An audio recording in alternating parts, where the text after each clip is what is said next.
friends. My name is Stephanie Romero, and I am the founder and executive director of Awaken Pittsburgh.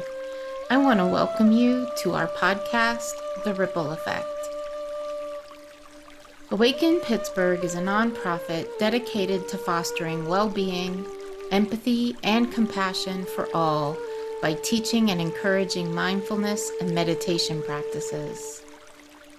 I also want to take a moment to let you know that Awaken Pittsburgh offers many other opportunities for practice and connection. For example, you can join our online community, which features a space to more deeply explore the topics we cover with our guests. We have weekly posts to spark thought, practice, and reflection. I hope you will come join us to explore, connect with others, and deepen your practice. You can find out more at awakenpittsburgh.org.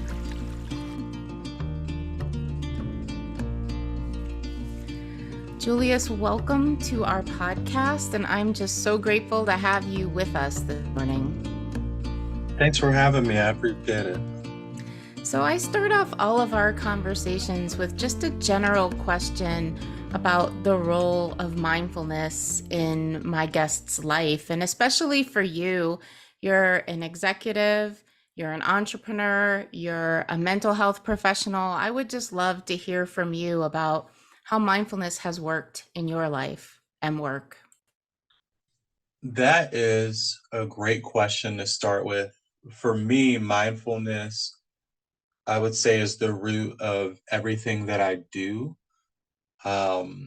personally and professionally as well.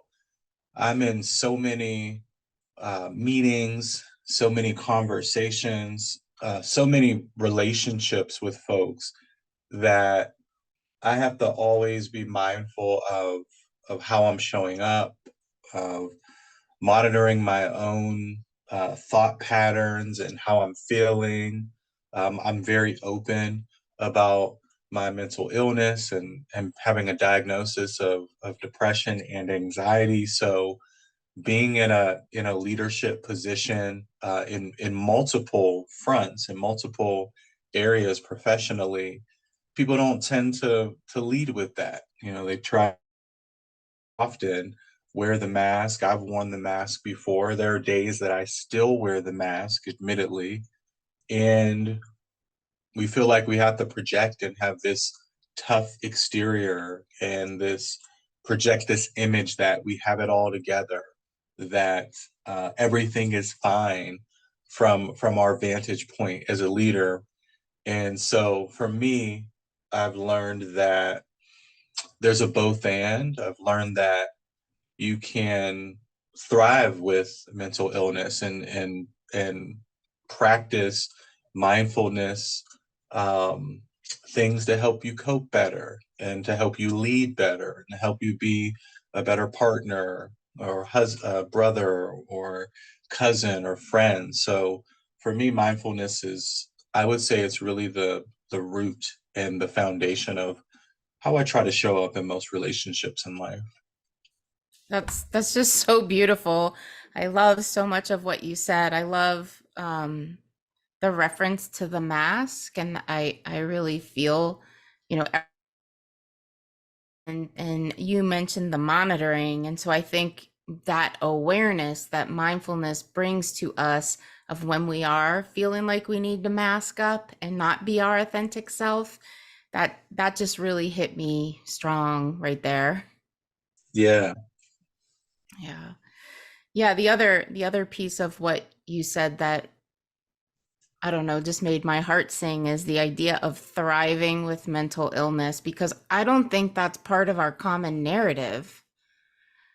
Yeah, I've been in therapy for quite some time. I mean, I can't even put a date on when I started therapy. I've always been in therapy, talk therapy, off and on, over the years. And I guess it just became more apparent to me and top of mind because now I'm in these leadership roles in different spaces. I think before, here's what I think the difference was from my perspective.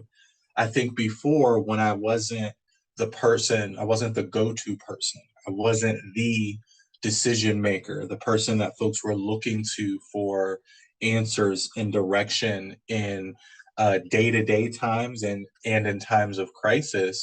And so it was, I'm using my air quotes, easier for me to feel comfortable, saying, okay, I'm struggling mentally or emotionally, and then people would be like, oh, it's take your time, do what you need to do, take a couple days off. It felt like it was, I got more grace and space to navigate my emotionally when I Right. wasn't a leader and I wasn't an executive by the definitions, the general definitions of being a leader and an executive. I always felt like I had leadership qualities, but by title, I hadn't always been in that role.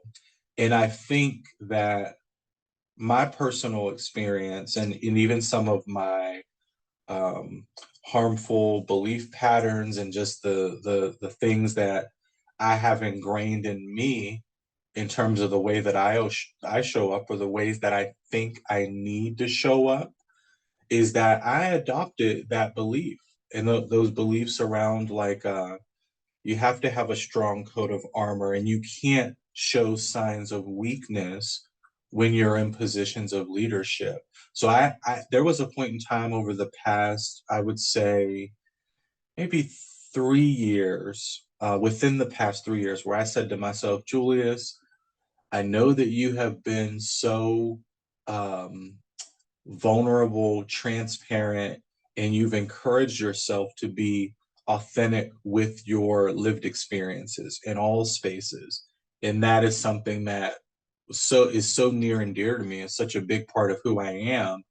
And I tried to compartmentalize and turn it off because I felt like it was hurting me. I can actually recall meetings and conversations with other leaders where they would say, not directly, but I would be able to read between the lines and I understood what they were trying to say. You're being too emotional. You're leading with too much of your feelings.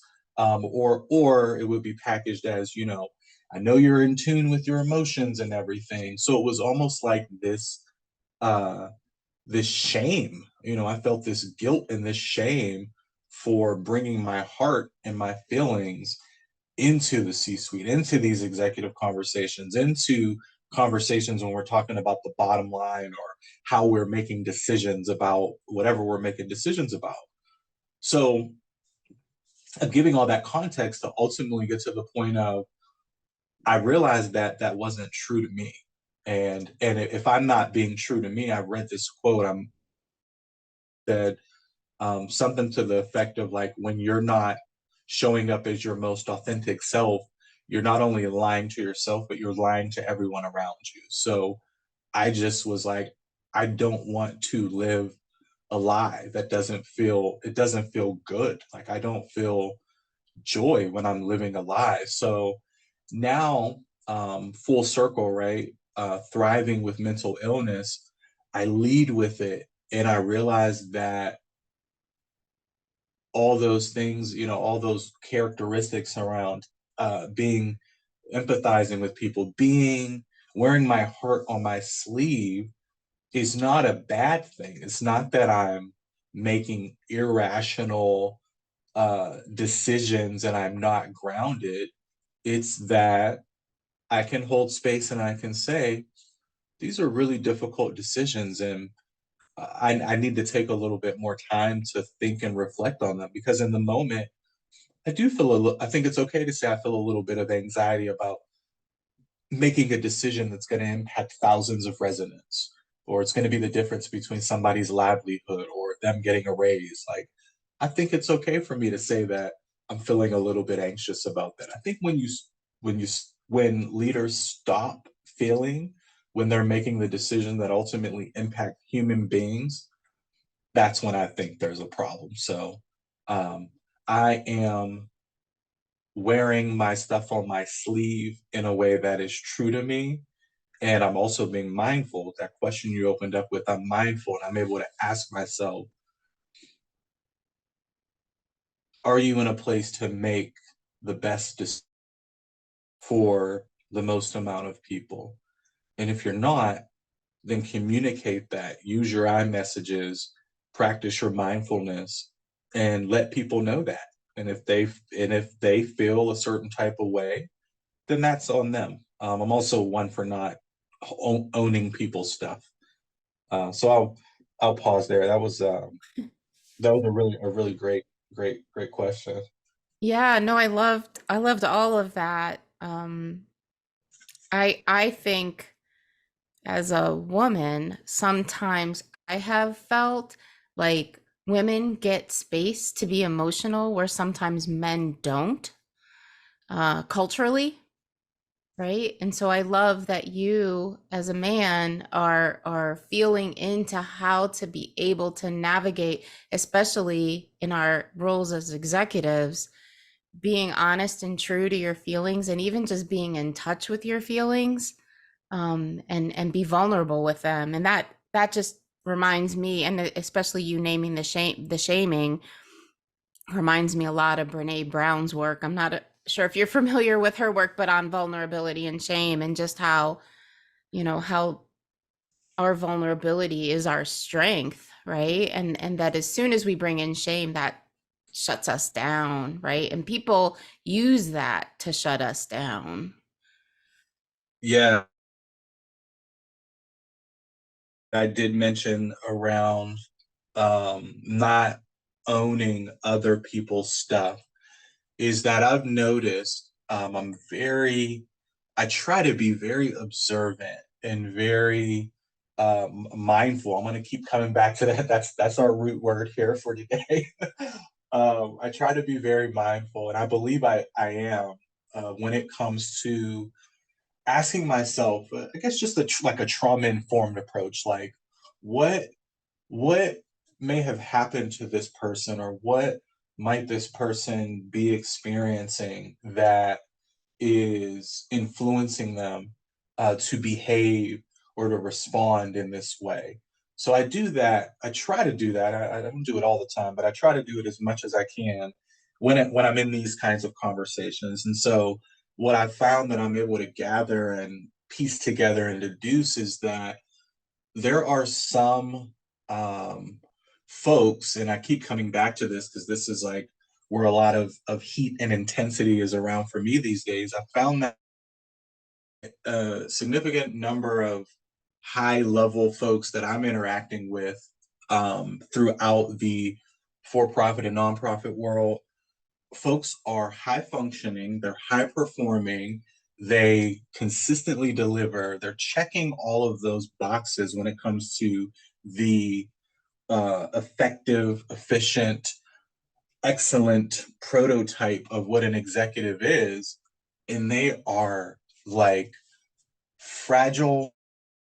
I mean this in like a trauma informed way of them, of me recognizing how they need support, right? They are in need of healing. They are in need of tapping into what they didn't get when they were a child. Like there's some deep rooted things that they experienced and that they have yet to unpackage and reconcile, that they are now taking into these boardrooms and into these conversations, this learned behavior that has actually they've manifested it in a way that it's suited them in a positive way, right? It's helped them excel. They've like, I'm going to be laser focused. I'm going to control everything. I'm going to make sure all the I's are dotted and the T's are crossed and my team is in order and I'm not showing emotion.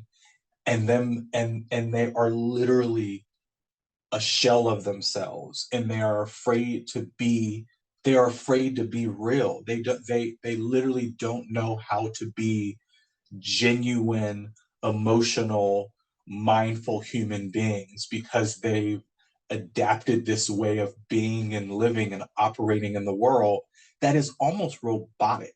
and it's like absent of mindfulness and all those things that make human connection so like real and pure and effective. But they're not but and they're successfully running like multi-million dollar companies and organizations, and they've got all this staff, and they've got all the sustainability models, they can talk the lingo, they're on all the panels, and they're broken, like literally like just heartbroken with like unresolved stuff. Yeah, I really appreciate you naming that. In the work that I do, bringing mindfulness into others, one of the things we talk about a lot and that we support people in working through is actually the idea that we have to be open to the full range of human experience and emotion. And when we try to shut down the discomfort or the difficult parts, the rest, the joy, the happiness also gets damped down. And so, this idea that you're sharing about being able to connect fully as a leader and being an empathetic leader, you can't connect with another if you're not connected to yourself. So I really appreciate you naming that as real for even really high performing folks. And this is trauma, right? We'll just say the T word, like this is trauma, and this is part of the impact of trauma on all of us humans, no matter what our role is. Yes, precisely. So I'm curious to know what sorts of practices you bring in to support your well-being. So what specifically are your day-to-day practices that you might be able to share with our listeners? I have a few that are my go-tos, and admittedly, in the spirit of honesty, I don't practice them as much as I would like to. I'm giving myself grace in that space, though. I have to say, first and foremost, that being introduced to yoga really changed my life. Um, I had been introduced to yoga a while back, and at the time, I was in that mindset of like, well, yoga it's not really for me. It's not really what it's not really my thing. I kind of had this like limited perspective about yoga. And then I got to this point where during the pandemic, I got to a point where I was like, oh my goodness, I am burnt out. The as most folks listening will be able to connect with, when the pandemic happened, everyone in the world literally started talking about mental health because it was impacting all of us. And so there was that piece. And I was, and still am, working in a mental health space. And so now everyone's not only talking about mental health, everyone's mental health is being exacerbated. They're experiencing more mental health challenges than they ever had before. And I'm working with a specific population in the Black community that, these conversations are new and folks are being introduced to the mental health space. So just trying to balance all of that, I found myself getting to a point where I was like, I don't know if I can do this anymore. This right, the weight of being in that executive role, I was like, I'm not sure I can handle this, right? So I said I have to do something.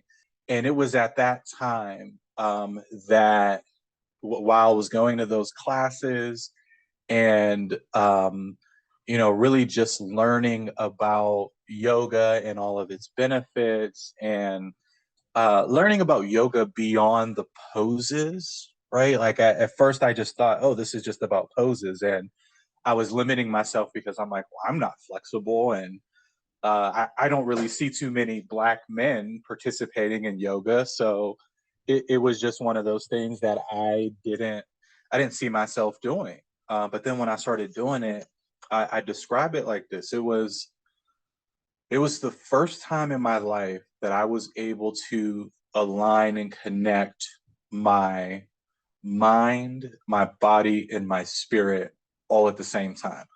Like it almost felt like it was like a cheat code. It was like magic. And I just was like, is this real? Like I can literally get on the mat. I can do start I love gentle yoga, and every now and then I may do a restorative or a yin practice. But gentle is just very light stretches, very slow paced. Mindfulness is a huge part of it. Breath work is a big part of it. And I would get to this place of like, um, you'll love this word, where I felt like there was an awakening, like all the time. Like not all, there was an awakening while I was doing the practice. But it happened every single time that I was on the yoga mat. And I was like, this is this is like magic. This is like a magic potion or something that I could literally tap into all the time. And so it yoga for me is one that I definitely need to do more and I would love to do more. It just helped me tap into that mind, body, and spirit connection with consistency. And it also helped me to um, physically and somatically in my body process some of the trauma that was in my body that I was never able to get to, or no therapist was able to get to by just asking me, how do you feel? So yoga is the thing for me.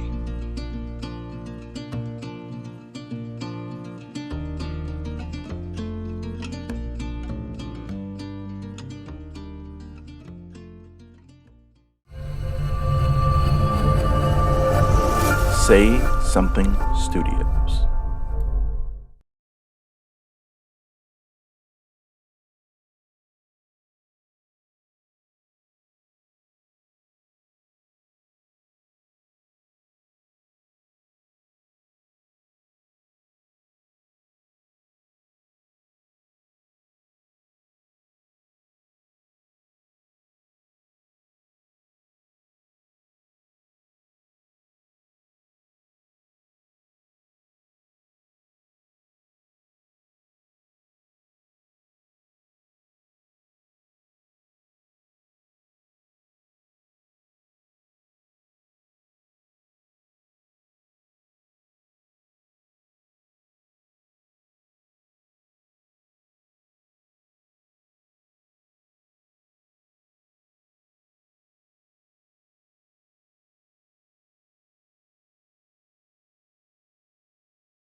Something Studios.